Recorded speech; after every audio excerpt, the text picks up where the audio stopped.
Aristotle, one of the greatest philosophers of all time, actually believed in slavery. In his book Politics, Aristotle claims that some people are born natural slaves. He argued that some individuals lack full rational deliberation and that their enslavement is both beneficial and just. Now, context is important here. Aristotle lived in ancient Greece where there were far more slaves than there were free men, most of which were foreigners. He claimed that some humans naturally cannot reason on their own and that they need guidance from those who are superior. Aristotle actually believed this to be a good thing. He believed that without the guidance of those that were superior, that the inferior and those that could not reason would be crushed by freedom. He didn't view it as unjust slavery, but rather natural slavery.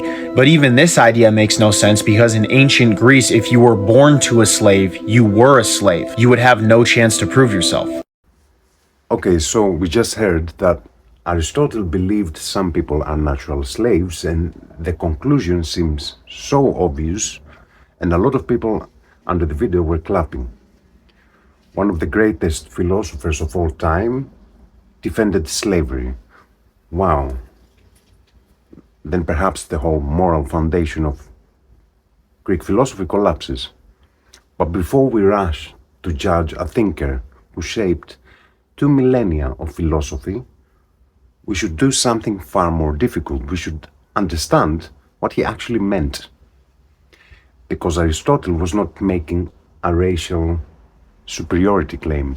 He was not building a theory on skin color or something. He was not constructing some kind of a justification for I don't know what.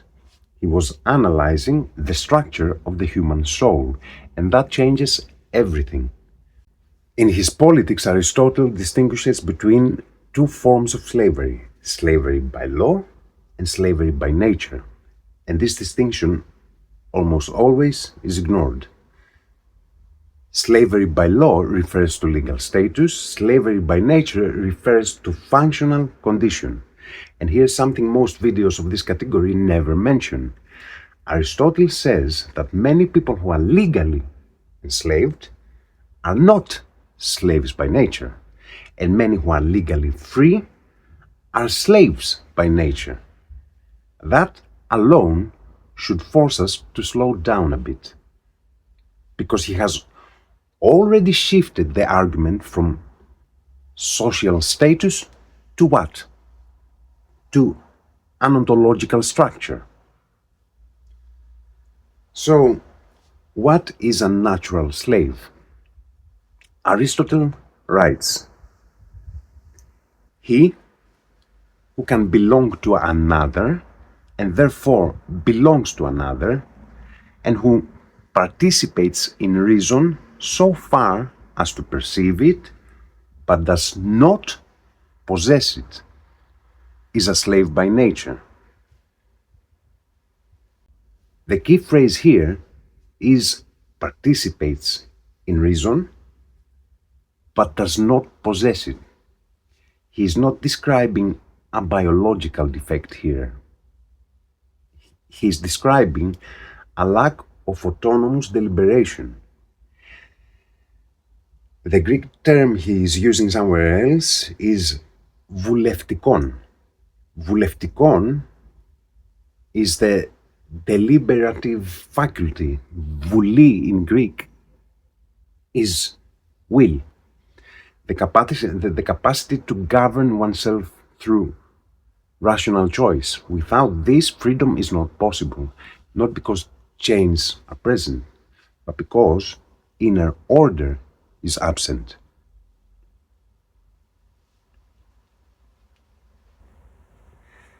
The Greek definition of freedom. Modern culture defines freedom as no external restriction, free to do whatever you want. The Greek philosophers define it as self-mastery. The Greek word for freedom is eleftheria. Its philosophical interpretation, it comes from the word eleftho, which means to go, to arrive somewhere. It is not the freedom to do whatever you want. It is the freedom to move toward one's true purpose, through the guidance of reason. The deeper philosophical etymology of ελευθερία is ελεύθω όπου εράν της, which means to go where one truly loves, or more precisely, to where he finds the connection to Eros. But what does it mean love in this context?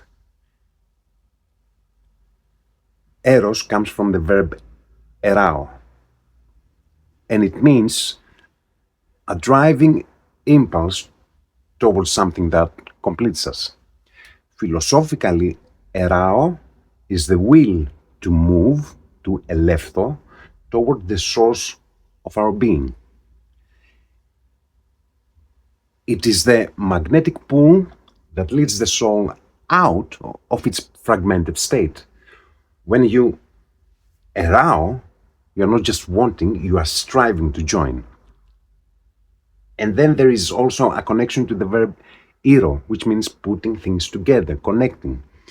So you strive, erao, in order to weave together, to iro, the broken pieces of your consciousness. So freedom signifies the liberation of all forms of bondage, whether external or internal. But the internal ones are the most dangerous because they are invisible. This has nothing to do with the romantic word eros as most people see it. It is ontological. To experience eros means to achieve a state of inner union, erotic union of the soul. It is the internal coupling of our divided nature. In modern symbolical terms, it is the synchronization of the two brain hemispheres, the logical and the intuitive, the joining of our divided self into a unified whole. When you are internally unified, you are no longer a slave to conflicting impulses. You're finally free to go towards your highest destiny. But to truly grasp this, one must study Plato's Symposium. In the Greek tradition, Eros is a cosmic force of synthesis. This is why we need to bridge Aristotle to Plato. In Plato's Republic, the soul is divided into three parts. We have the logistikon, which is reason, the thymoides, which is the spirit, our emotions, and the epithymikon, which is the appetitive part, our desires and our needs. The just soul is not the soul without impulses. It is the soul in which reason governs. When appetite, desires, and needs govern, the individual becomes driven by consumption. If someone knows how to stimulate that part of your consciousness, he owns you. When the spirit, the emotions govern without reason, the individual becomes driven by anger, by pride, by outrage. And if someone knows how to stimulate your emotion, he owns you too. When someone knows how to influence your ideas, he creates ideologies and belief systems. When true logos governs, the person is internally ordered. So, for the Greeks, that internal order is freedom. The concept of Akrasia.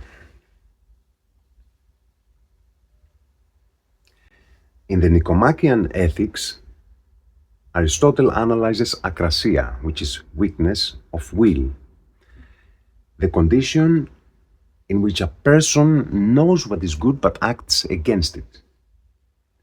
Is this not familiar? Addiction, compulsive behavior, digital dependency, reactive politics, outrage cycles, emotional bursts. Aristotle's concern was not empire or something, it was fragmentation. A human being who cannot govern desire is not free, regardless of legal status. A saying attributed to Pythagoras says that it is impossible for a man to be free who is a slave to his passions. This is not a social doctrine, it is a psychological law. If you cannot rule yourself from within, someone else will rule you from the outside.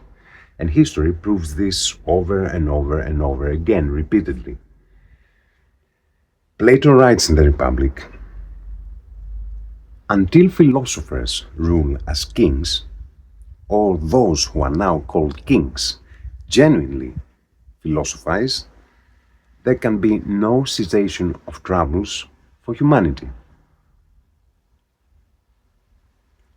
What Plato was seeing was a gradual structural collapse. It wasn't always like that. It was developing to that kind of reality. If wisdom does not guide power, society decays. And Plato outlines this degeneration of political systems: aristocracy, democracy, oligarchy, democracy, tyranny. Democracy collapses when citizens seek unlimited freedom without any discipline, when desire, when appetite, when consumption replaces reason, when emotion and emotional imbalance is controlling action, when rhetoric and propaganda become uncontrollable, when rhetoric replaces truth. Why do you think they are calling us consumers today? And why is society fractured into tribal groups and subgroups, fragmented into identity groups and other subgroups? Plato describes a late-stage democracy where every impulse claims legitimacy and every faction is at war with the other because there is no unifying logos anymore to hold all of them together. When a society loses its center, it does not become free. The first step is to become atomized, and that's the first step to slavery. We are divided into these subgroups because an atomized population is easier to manage. When we are led by emotion and rhetoric rather than the truth, we're no longer a polis, we are a collection of conflicting interests, ripe for the arrival of a tyrant who will promise to restore order to chaos, a chaos that we ourselves have created. Plato describes a democracy where every impulse claims legitimacy. Does this feel distant or familiar? There is a story about Diogenes that he was saying that when I die, bury me face down. Everyone was laughing. I said, "What are you saying, Diogenes? Why are you saying this?" And he was answering, "Because soon the world will be turned upside down." He was basically seeing what was to come, and he was seeing it already. When values invert, virtue appears foolish and self-restraint appears weakness. And noise appears like intelligence, I guess. Excess appears as freedom. The inversion is not political first, it is always psychological first. Then it becomes political. Now we arrive at the deeper issue. The great deception of modernity is that we believe that because we are not legally owned, we are free. Are we? Try not to pay your taxes. You will quickly realize what the situation is. You work a large portion of your life to surrender your labor to a system you do not control. Do you have a saying where the money goes? Do you have a seat in the table of power? The Greeks had a word for the person who exists only for himself, indifferent to the structures that govern him. Idiotes. In ancient Athens, an idiot wasn't someone with a low IQ. It was a private person who lacked the logos to participate in the polis. Today, we are the ultimate idiots. We are isolated, tech tethered units of consumption. We are free to consume endlessly, free to scroll independently, and free to react instantly.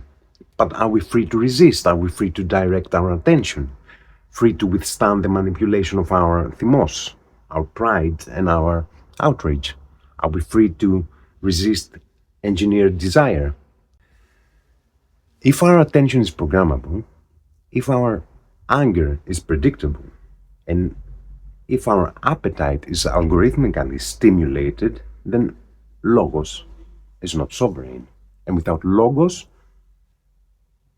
the Greek philosophers would say, there's no freedom here. You have the illusion of choice between pre-packaged desires. You are a slave, my friend, and you don't even know it, because the most perfect slave is the one who thinks he is acting on his own will, while he is merely executing the master's code. So when Aristotle speaks of natural slavery, he's not endorsing chains, he's diagnosing dependency. And he's describing a human condition in which the higher faculty does not rule.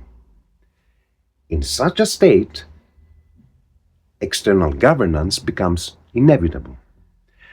This is not moral approval of oppression, it is a structural and ontological observation. If inner order collapses, outer control grows. Real democracy. The Greek concept of democracy was never just about voting. In fact, what we call democracy today has almost nothing to do with the original concept. It is a paradox. Rhetorical question here. How can someone who practices self-knowledge, who understands how the tool of consciousness works, who can distinguish between a real need and a manufactured desire, or between an eternal truth and a fabricated ideology, how can this person's vote have the same weight as that of someone who is a slave to his emotions, blind to propaganda, and unable to govern his own impulses? This is not democracy, because democracy requires a demos of krateus individuals. The word comes from the, which means people of a specific geographical place, and kratos, which means power, might, from the verb krato, which means to hold and to master. A krateos human is the one who has the power to hold and to master his own soul. If you cannot master yourself, you cannot master the state. This is why democracy is the most dangerous of all forms of political systems for all philosophers. If the citizens are not awake, the cunningness will seize power using all the tricks of social engineering. True democracy to operate properly, requires Paideia is proper education, and is not what we have today, the modern educational system. Proper Paideia is the formation of character. Sophrosini, which means self-restraint. Rational deliberation. Civic responsibility. Without these, democracy degenerates into what we can call ochlocracy, the rule of the mob. When spectacle replaces thought and impulse replaces deliberation, we are no longer free citizens. We are a managed herd. So I ask you again, who is the slave today? The video finishes with a slave's child, had no chance to prove himself. Legally, in many systems, that was true. But history is far more nuanced than a 60-second clip can capture. Look at Epictetus, for example. Epictetus was born a slave, yet his mind was so free and his logos so powerful that he became one of the greatest Stoic philosophers in history. He proved that a man in chains can be more free than the emperor himself. And something else that I thought about while editing the video. Ask yourselves, if Epictetus became a titan of Stoic thought while being a slave, what does that tell us about his reality? He was allowed and he was encouraged to attend the philosophical lectures of Musonius Rufus. So his master recognized his potential.